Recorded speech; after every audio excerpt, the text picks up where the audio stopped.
First, welcome everybody to the Trailside Discovery Camp Town Hall.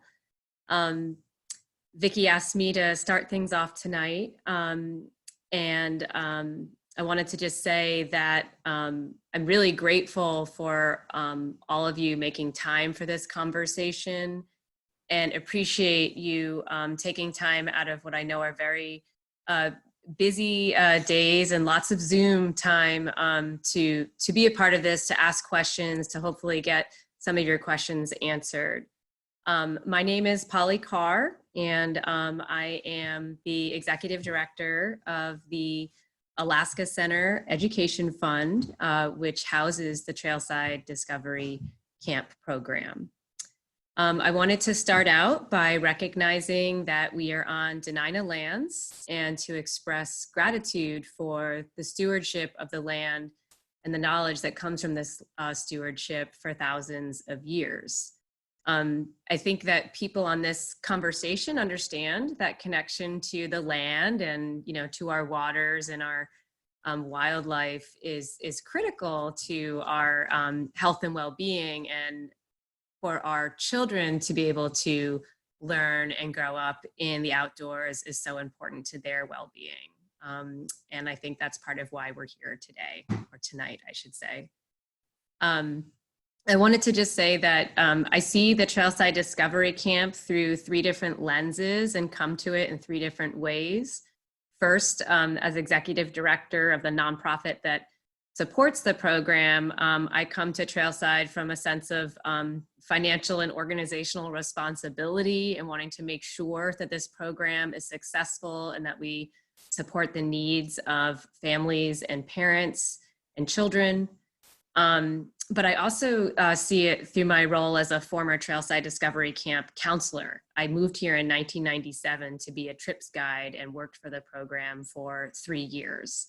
And so I have a on-the-ground understanding of what it takes to run our camps. And then I come to it as a parent. I have a 9-year-old daughter who some of you have gotten to see on the screen here, who has been attending Trailside for the last few years.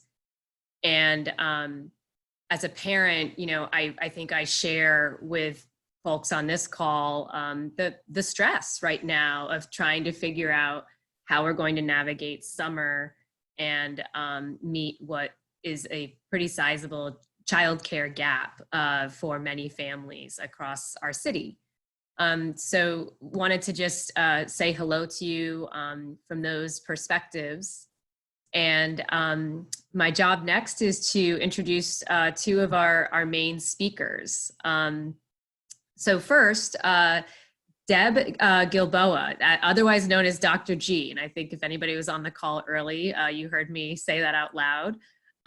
She's a media personality and author of Get the Behavior You Want Without Being the Parent You Hate.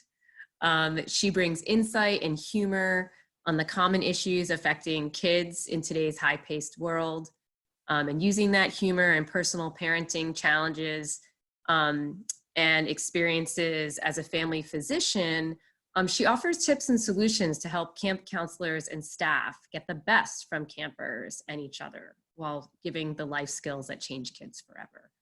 She's a lifelong camper and a mom of 4 campers herself, and she is sharing doctor-tested and kid-approved advice with counselors, head staff, directors, and even camp families. Families appreciate her no-nonsense, fun-infused connection with camp audiences nationwide. She has been an essential resource in Trailside Discovery Camp, navigating the ever-fluctuating mandates and guidelines as we figure out rebuilding our camp program in the new landscape right now. So we're really excited to have Dr. G with us here tonight. And then before I hand it to Vicki Longleather, our incredible Trailside Discovery Camp director, I do also want to just thank Kengo Nagaoka, our staff who is helping with tech support for this webinar. I wanted to just say that before I hand it to Vicki, Vicki's going to be talking about Trailside's summer plan. As Vicki is talking, if you have questions, you can put those into the chat box for the Q&A. And then as the conversation goes on, we will uplift and answer questions that you might have. If we don't get to answer all of the questions, we will follow up with an email in the next several days. So right now, I'm going to hand it to our incredible Trailside Discovery Camp director, Vicki, who I just want to say has done a fabulous job navigating this ever-changing landscape. And I credit her a ton for Trailside being where it is right now. So thanks, Vicki. I'll turn it to you. Thanks for that intro, Polly. So hi everyone, I'm Vicki Longleather, the Trailside Camp Director. I speak a little bit funny because I'm from England originally, so please bear with my British accent, and if there's anything you don't understand, just pop it in the chat and I can help answer that. So first of all, before I talk about Trailside's plan, I just want to take a moment to thank you all.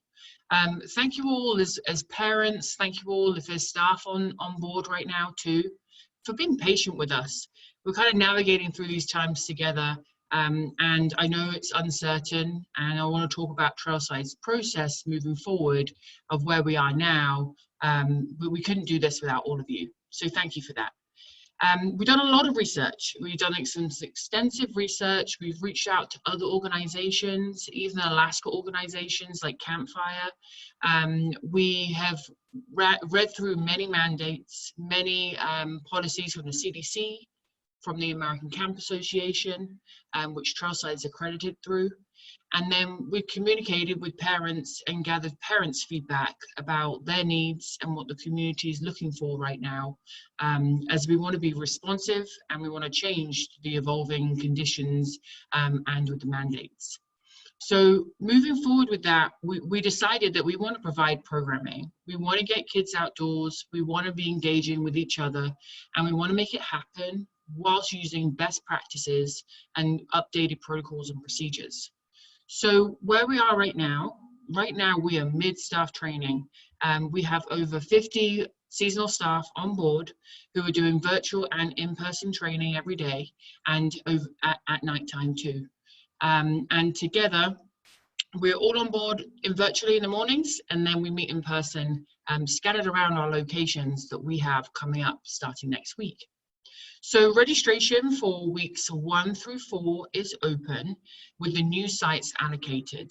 And what I'm going to do now is I'm going to share my screen just to kind of walk through the grid, our new sites and our registration piece. And then I'm going to dive deep into our mitigation plan that I've condensed into just a short, condensed 72-page document. So hold on, let me share my screen here. And Polly, I'm just going to ask that you guys can see it just fine. Can you see my screen? Yep. Okay, perfect. So this is our updated grid from weeks 1 through 4. We have 5 sites that we are launching for those weeks. Kincaid Shelter, Abbott Loop Park, Ruth Arkin Shelter, Russian Jack Springs Shelter, and Goose Lake Park.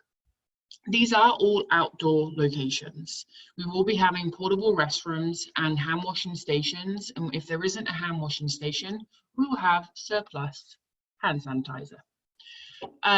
The sessions that are here have changed a little bit from what we were previously offering.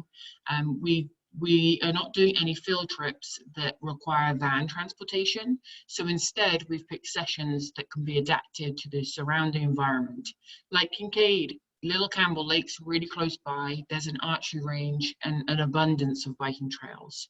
And then Goose Lake. Goose Lake also has a wonderful lake for some of our boating activities and some trails. Once anyone that's previously registered for weeks 1 through 4 do need to go online and pick their new location and their new site. If you need help with this, just email us at trailside@akcenter.org and we'll help adjust accordingly. So that's a little bit about the sites that we'll be doing from weeks 1 through 4. We are working on updating a few more permits from the school district and Campbell Creek Science Centre with the BLM and our Spring Creek Farm location. Once we have those permits approved, we'll be launching weeks 5 through 12, and we're going to have to start the registration process again. I know that's frustrating, and I know that some of you were right on there when we went live with our previous registrations. But in order for us to know who is going to be coming with camp through 5 through 12, we're going to have to start again. We will be sending out the updated grid and the time frame of when registration goes live for those new sites and new locations. There is more capacity with the new sites and new locations than we previously had, so there will be spots for everyone that's previously registered, plus more people. We wanted to make sure that we had the capacity from camps at potentially not opening this summer. As I now go through, I want to talk about Trailside's community mitigation plan for our summer sites. This document was kind of worked together with other camps using the American Camp Association guidelines and protocols and other fun things that we found along the way. What we took was Mandate 16, Section I, and we made Trailside's response to each one of those items. I don't want to go fully in detail, everyone has this in their email, but I just want to do some overview snapshots of what Trailside is doing to ensure the best practices and safety is happening at camp. So a lot of awareness and education. Right now during staff training, we're going through all of our protocols and procedures with our staff. Each employee has a copy of our mitigation plan, and they have a very comprehensive manual. Our policies and procedures, we do update, and we update that weekly and daily with new guidance that's set from the state and from the CDC. We'll update staff as we go forward. Our social distance strategies. Our group sizes are smaller. Trailside previously had group sizes of 13 to 17. Even though the state mandate right now is group sizes can be 20, we're keeping ours at 10. Each group will be assigned at least one staff member, and they'll be interacting with the youth doing different activities. The staff might have different shifts, so they might see more than one staff throughout the day. The groups won't intermingle, and we will limit the amount of personnel engaging with the groups. Staff are to wash their hands, of course, and we're making sure that they're going to update all the protocols there.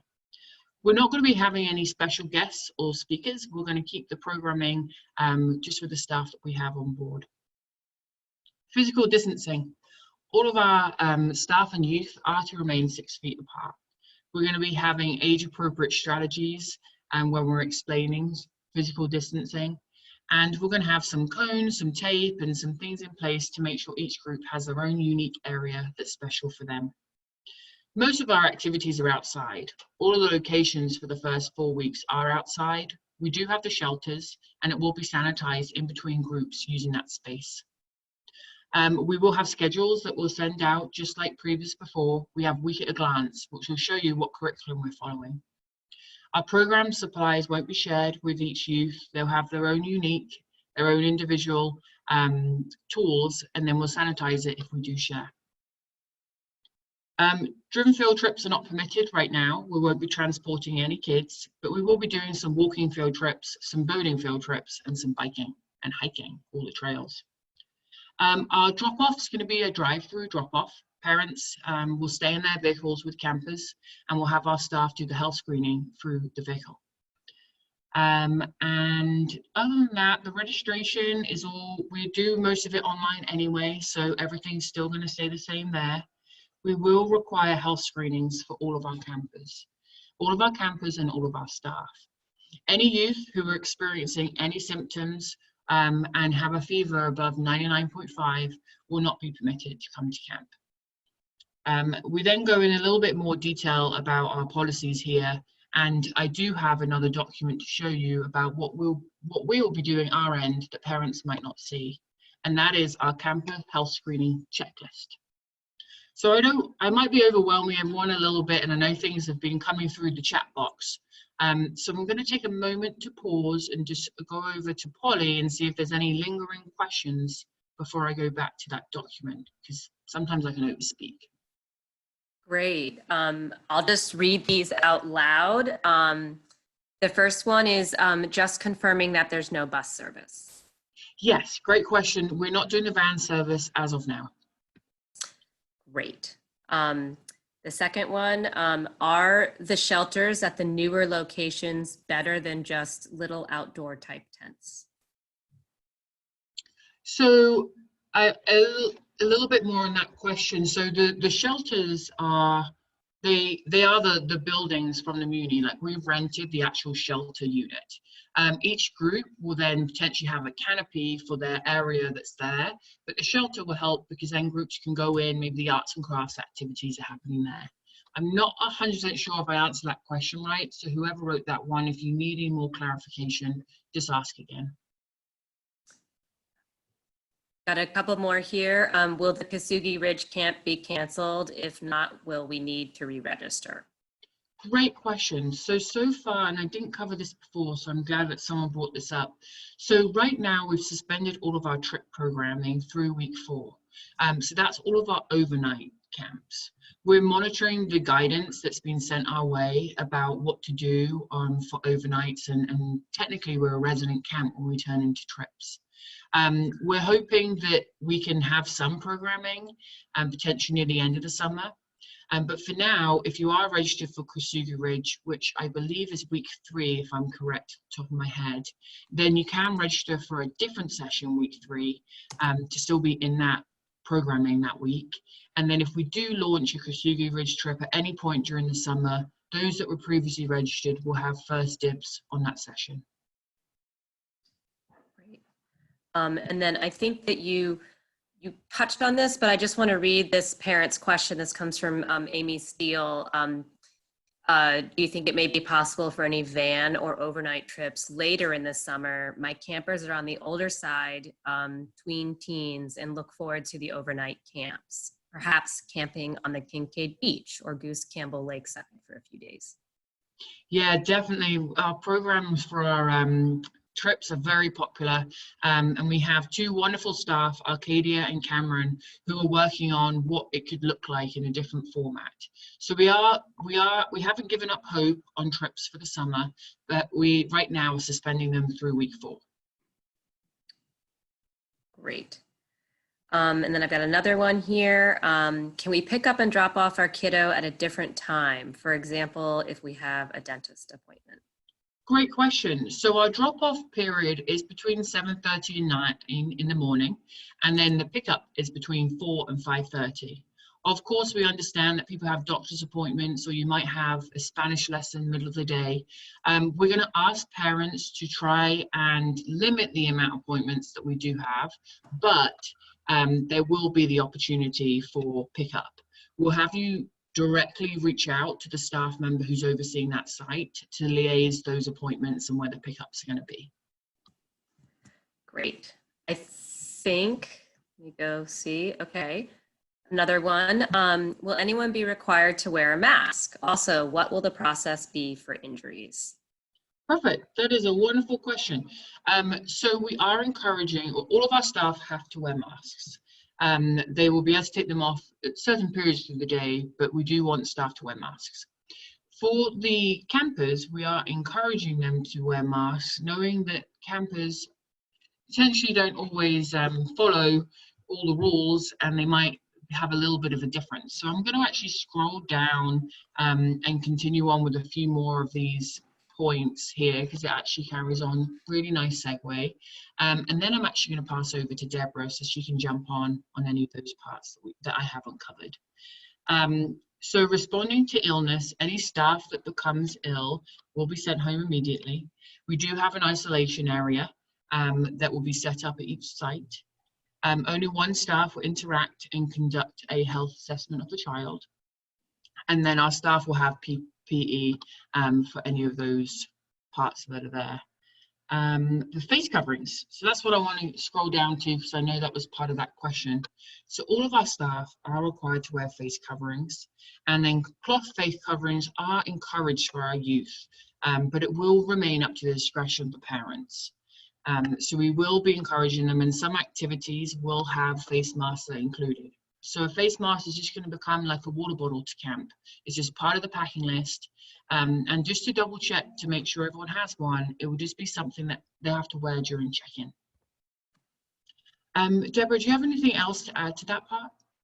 I just wanted to mention and reassure parents that for kids over the age of 2, all of the guidelines that Trailside is following follow exactly the CDC recommendations. The most recent recommendations were laid out today at 5 p.m. Eastern time. And this really follows that precisely.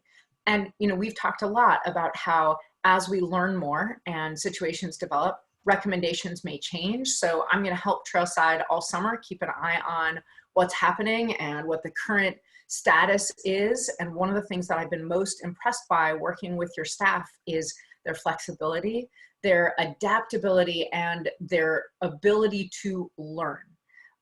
We all don't even know what we don't know about this. And so it's really important to know that the people who are caring for your kids and training the staff that will be there with your children are ready to take every precaution that is recommended and do what seems reasonable and use common sense, and also use their expertise in youth development and what's going on with kids. Someone asked a question about injuries, Vicki, that Polly read, and I think it's really important to note that of course staff are going to be trained to go to a child that's hurt. And if the child has an injury, as so many of us have seen a child fall down and they're okay, but they need a little reassurance, then it's totally fine to leave your face mask on and stay nearby and talk to them. But if that child is in extremis, then they're going to take care of that child, and then they'll wash and, you know, and put on any protective equipment, remove that child to that isolation area, which is really just a health center, but outdoors. So understanding that these are ideals and they'll deal with them in a very practical and caretaking way. Awesome. Thank you for that, Deborah. I just took a moment. I stopped sharing my screen just to read some of the questions that were coming through, and to stop my notifications coming through on my screen as well. So I'm going to go back to sharing my screen. A lot of questions are surrounding social distancing and masks. A good feedback that a parent just put in the chat that I saw was about why haven't we mandated masks across camp? And the reason why that we didn't decide just to mandate across is that every camper is unique, and I'm having a hard time to think about 10 4 to 6-year-olds in the same group all wearing masks at the same time. That is why we're really having parents really help guide us with this. By helping teaching at home about wearing masks in public will make it a lot easier at camp. And there will be times where kids are required to wear their mask at camp. So I hope that offers a little bit more reassurance around the mask piece. A few other comments that are in there might be covered if I continue down about our cleaning and sanitization protocols. And just a little reminder that this document that I'm walking through now is only 5 pages long. Our manual of protocols and procedures is up to 72 pages long, and this is like a snippet of it following the mandates. So we do have a huge sanitation protocol, and we do have high touch surfaces that will be cleaned and sanitized several times throughout the day. A lot of our program supplies and equipment will be cleaned and sanitized after usage. If it's assigned to the camper for the week, they're going to have their own little camper bucket for that. Food times, campers do bring their own food to camp. And we are upping our protocols around animal safety. Because our camps are outside and campers bring food, of course we're in Alaska where bears and moose are definitely around. All of our staff are trained and carry bear spray. If they ever go on a hike, there is always a staff member at the front and at the back with bear spray.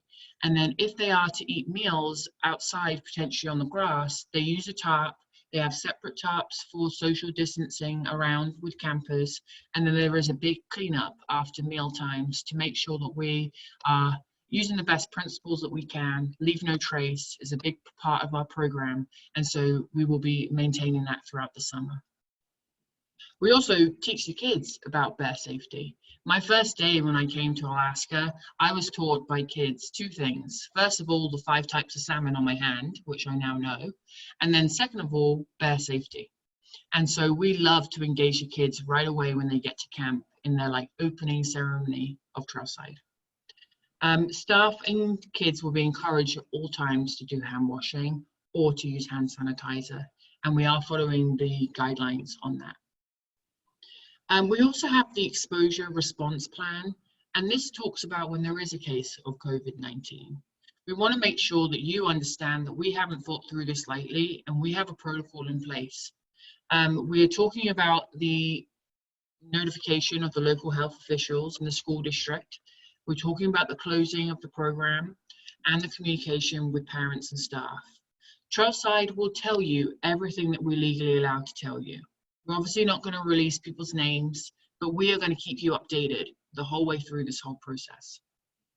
And then the cleaning and disinfecting thoroughly. As I carry on going through here, and I will definitely email all of you a copy of this if you haven't already received it. But a lot of this is about relying on us. You guys are trusting us with your campers, and we are doing everything in our power to do the best job that we can. I then went through and took a few activities that we specialize in and kind of spoke around those guidelines. For example, we do boating. So all of our kayaks and canoes will have to go through some sanitization, our paddles and life jackets. And if campers have their own life jacket, we're encouraging them to bring their own. We also have some social distance protocols in place for biking and for archery and hiking on all of those fun activities that we're doing. In our relaunch of the sites, it was surprising to me to see that Kincaid was one of our most popular locations. I think it was because we're offering some high adventure activities that are there. And as parents, I can tell that you guys love getting your kids boating, fishing, biking, and hiking. So I'm definitely taking that in consideration as we plan for the rest of the summer. And that's kind of the end of this document that goes through there. So now I'm going to pass back to Polly so that we can fire out some of these questions that people have. Thanks, Vicki. There's a couple of questions. I'm not totally sure if you did hit on it, but about how it would look like for drop off with bikes. Great question. So we do have, and I don't think cameras online right now, so we do have some information that will be sent out to our biking groups. We will, obviously parents will then have to get out their car to help us take the bike off. And we do have like some sanitization protocols that we'll be doing for the biking programs. Great. And then this question about how are staff being asked to practice social distancing during off hours, and what's the plan for accountability there? That's a great question, and we've been doing some intense training with our staff right now. And just today I was talking with them about outside of camp hours, they are still a representative of Trailside. We are encouraging staff to follow social distancing guidelines when they're outside and in public. I do myself, and I know a lot of our leadership staff do. We do have some of our staff that are housed together and they live together. Those staff will be paired together in groups on site too. Great. I'm going to keep going with the boating biking theme here. Someone just asked, a canoe does not have a 6-foot span between the kids, so how do you address that? That is a great question, and I actually reached out to our American Camp Association for guidelines around canoeing. Some place that I spoke to did say that canoeing can still happen because campers are far apart, but they're not exactly 6 feet apart. If we do decide that canoeing is not going to be permitted, we do still have paddle boards and we do still have kayaking, so there will be some more updates around that activity. Great. Okay, and then I have a few just more detailed questions here. Just want to make sure we're answering each one. Will the Kincaid Chalet restrooms be allowed to be accessed for hand washing? Great question. So as of now, Kincaid's building is not open. It's not open to the public. I'm in close communications with them and we'll let them know if that updates or if that changes. Kincaid is over 800 square feet. So if Trailside was to just go in there, that is a lot of cleaning that they'll have to do. So for now, we're keeping with our procedures around hand sanitization and our check-in stations. Great. And then this is related to biking. It's also related to a lot of the concerns people have asked about masks, but what about campers biking or hiking, and what's the mask protocol there? The mask protocol about biking and hiking? Yes, I think there's a parent wondering if a camper is wondering if he or she has to wear a mask when biking. Great question. So yes, we are encouraging masks while biking, and we are also seeking guidance around some of those activities of biking. Deborah, I'm not sure if you have any feedback about biking and masks. The trick with kids is, I mean, if someone who's listening is individually going out for a bike ride on their own, or if you're on a path and you're passed by someone who's biking, then actually there was an article that was shared maybe over a month ago widely nationally on social media that seemed to say that that was dangerous, but actually none of the research bears that out. But for kids who are biking and are maybe not always the most adept at staying in their own lane and staying really distanced, they sometimes lose control, get a little closer to each other, then wearing a mask would be a safer thing to do. Remembering that close contact, though, closer than 6 feet, is for 10 minutes or more. So we don't want that to rack up cumulatively, but it is a great thing to encourage. And I did want to say that that's what all of the guidelines are recommending for children. And it's what we're going to start seeing in schools as well when schools are able to open, that it is encouraged, but not mandatory. Different kids at different developmental levels and with different neurodiverse kids, age is one issue, but also their own developmental level is another issue. If your child can handle it, then promoting it as a positive thing to do, just like washing their hands after they use the bathroom. They might not feel like it. They might want to just go play and not bother stopping at the sink. We've all known that as we've potty trained kids, but we teach them this is something you need to do to keep yourself safe. And yep, go back to the bathroom and actually wash your hands with water and soap this time. And in the same way, we're going to encourage kids, right, it seems frustrating and annoying, but we're going to actually wear our masks. Camp counselors are great at making things seem fun that parents have a very difficult time making seem fun. Awesome. Thanks for that. And I think you addressed that another question just about how is Trailside going to help make mask wearing a positive thing and help make sure that kids are encouraged to wear them. And I think you addressed that, but if you want to say something else, you can. No, that was perfect. And one of the questions that I read during that was about the shuttle service and cancellation. Someone mentioned about being reimbursed for that. Yes, of course. So if you had something in your account that was then cancelled, we will be reimbursing. The second part to that question was the person asked, can this be a donation? And I really appreciate that you brought that up. So cancellation right now is that Trailside doesn't want to burden families financially. We are allowing families to ask for a full refund for their sessions that they've signed up for. What we are asking is that if you do have any spare funds to give to Trailside, we are asking for donations. So you can email us and say, hey, I want to cancel session 3 and I'd like to donate $50 to Trailside. And then in your account, we'll pop that donation, which is tax deductible, and we will cancel that session for you. Great. Got a few more questions here. So do you, again, about sort of the outside of camp awareness, do you plan to screen families for how many people they're in contact with? And it says in here, 10+ minutes of close contact. Yes, and so part of our health screening, I'm just going back to that document right now. One of our questions is that we do ask all of our parents if they have been, or if anyone in their household has had direct contact with anyone that was diagnosed with COVID-19 in the past 14 days. And then we also ask if anyone in their household has traveled outside of Alaska in the last 14 days. Our staff and our campers are all following the 14-day mandatory quarantine. And yes, we are putting that on the parents to be honest and open with us about that information. Great. A few more questions here. We got lots of questions, so I'm going to try to go through them. And Vicki, I think that if you feel like you've answered one of these or you want to refer to something in the document, please do that. What do you think you'll do with the bins of lunchboxes and backpacks? Great question. So this year, all of our staff get to be pretty cool, and they each have their own wagon.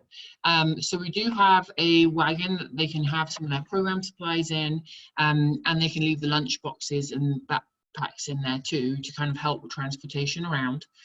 We do also have some of our bear containers as well, so we can be putting some of those snacks inside of the bear container. It really depends on the program and where the campers are going to be. Some of our sites will have trailers as well, so we can leave some of the backpacks in our trailers. And we also have little bins that are going to be around. So it's definitely something that we are working on making sure that the kids don't have to carry their backpack all day. But we're also asking for parents not to send your camper with everything. They need their lunchbox, they need whatever's weather appropriate for the day, and any specialized activities like helmets, those additional supplies. But please don't send them with extra toys, don't send them with things that we're going to have to end up sanitizing. Just send them with their lunchbox and additional clothes. Great. And then I've got two related to sort of emergencies. The first is broadly, what are the protocols if there's an emergency evacuation? Great question. And so we do have emergency guidelines. In fact, I have my little handout right here. And so we have emergency guidelines based on lots of different things, non-threatening injury, allergic reaction, severe weather, a human threat, fire. And so all of our staff are trained in every single emergency with our protocols and practices on that. And then related to this, how will groups be managed during inclement weather? If it rains, for example, will multiple groups then be housed under one shelter? Yeah, and if you've been to Trailside before at Camel Creek Science Center, Trailside is really an outdoor camp. And even if it is raining, we put the wellies on. Oh, hold on, I call them wellies. I think you guys call them rain boots. But you put the rain boots on and we go and splash in puddles. So we do like to get kids out even when it's raining. The programming can't stop because the weather just wants to have a little moment. So we do continue with our programming. The shelters will then, during the day, the groups will rotate underneath the shelters. So they're not out there and they're drenched. But we do ask parents to check the weather and pack accordingly with some rain equipment there for the kiddos. And then just a clarifying question, is Russian Jack Springs shelter the same with the Chalet? Great question. No, the Russian Jack Springs shelter is different to the Chalet. So the Chalet right now is closed, but the shelter is a different part of it, and I believe it's 810 Pine Street.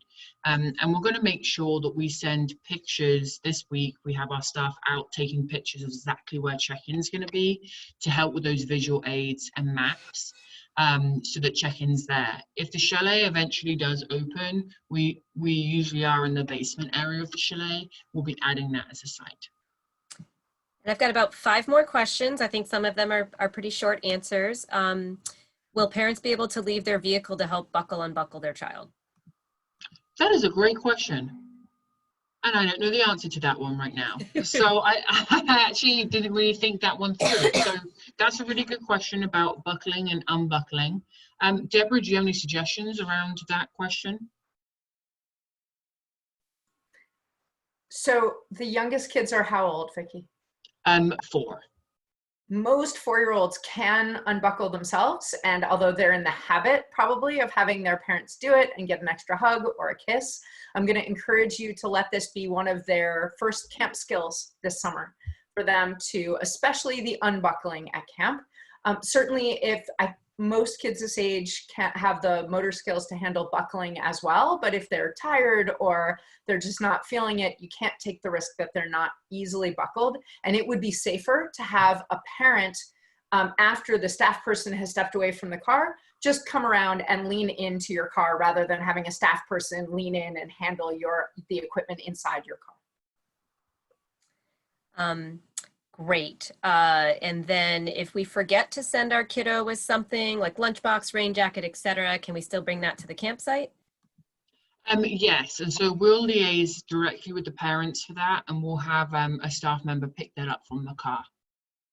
Okay. And the upgraded grid does not show the toddler half-day camp on week 4. Has that just been dropped? That has been dropped for now because the toddler camp does require parents to attend too. And with the no visitors right now, we're dropping that program, but we're hoping to add it later on in the summer. Okay. Another question back to lunchboxes. Any concerns about them as vectors for infection when they touch while stored together? Sorry, I missed that. I was reading one of the other ones. Deborah, did you hear that Yeah, one? actually, maybe I'll jump in and take care of that one. So very much like groceries that are packed and maybe delivered to you by someone, or if you've done any ordering food and having that delivered, or when you go to get takeout and food is sitting next to them on the counter, we know that food turns out not to be a major vector for this. But Vicki, if you wanted an abundance of caution, then as each lunchbox is handed out to the child when it's time for them to eat, giving it a quick wipe on the outside and the handle with a wipe, if you're able to make that a part of the protocol, that would be an extra level of care. Awesome. And just a reminder, I think somebody was trying to follow the staff to camper ratio. Can you just remind people what that is? Yeah, so we follow the American Camp Association guidelines for ratio. It depends on the age group. But for this time period, it's between 1 and 2 per 10. And it will really depend on how many's in each group.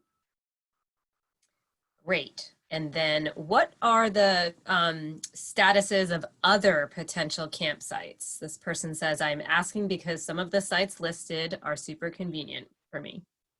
Perfect. So we are working with ASD for Cassoon Elementary, Chugac optional, and we're working with BLM for Campbell Creek Science Center, and then out in Palmer for Spring Creek Farm. There's a few other ASD sites that we're working on, and what we're wanting to do is kind of gauge the need and the capacity, because each site right now has between 20 and 50 campers at them, and so we don't want to have like loads of sites for all the permits and for us to have those rental fees if we don't need the capacity. So we'll be working with that through. Great. And then this question, will we get a phone number for the camp leader? Yes, you'll get the phone number for the program manager, and then for the instructor that's in charge of the group. And we think that the communication is really going to go straight, instead of from me, the camp director, sometimes I would call parents and let them know things. We're going to be having the staff trained on how to communicate with parents a little bit more, and reaching directly out to you. For any like first aid, or if there's ever any injuries at camp, that will come from the program manager. Great. That is all I'm tracking right now in the question and answer box. And then I did see one about our pickup and drop off times, but I think I did answer it already, that it's between 7:30 and 5:30. We have our pre-care and aftercare options too. So it sounds like we had lots of questions that are there. And if we didn't get to your question, feel free to email us. It's trailside@akcenter.org. And I monitor at that email every day. And then I know that I do have a couple of follow-up pieces that I have to work on from the feedback that came today, about our canoeing and our dropping off bikes, and our buckling and unbuckling of them. So I have some things on my agenda to make sure that I cover. We will send a synopsis in email to parents.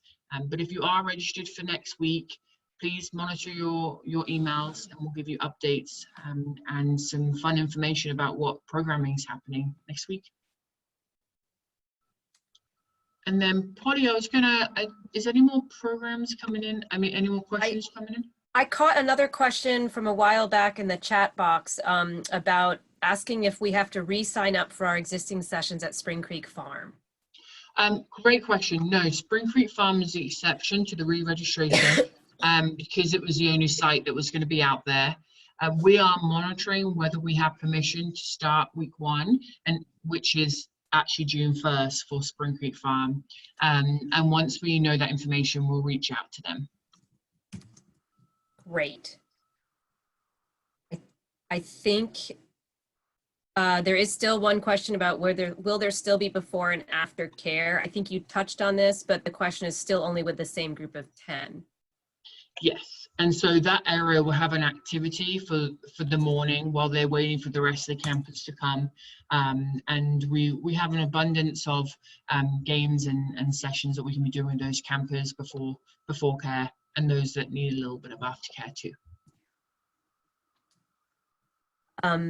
Just related to this, we pay for early drop-off, correct?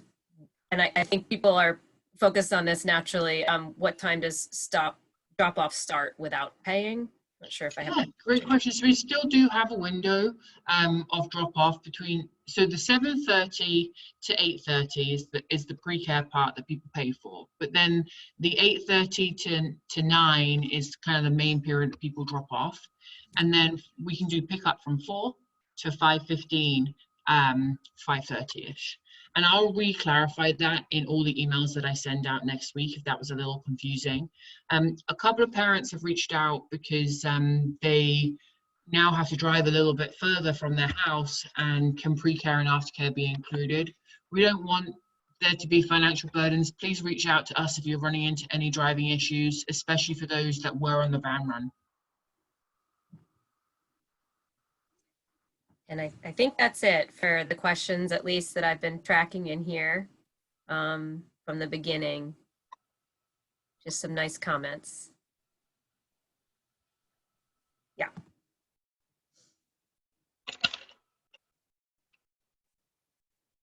Awesome.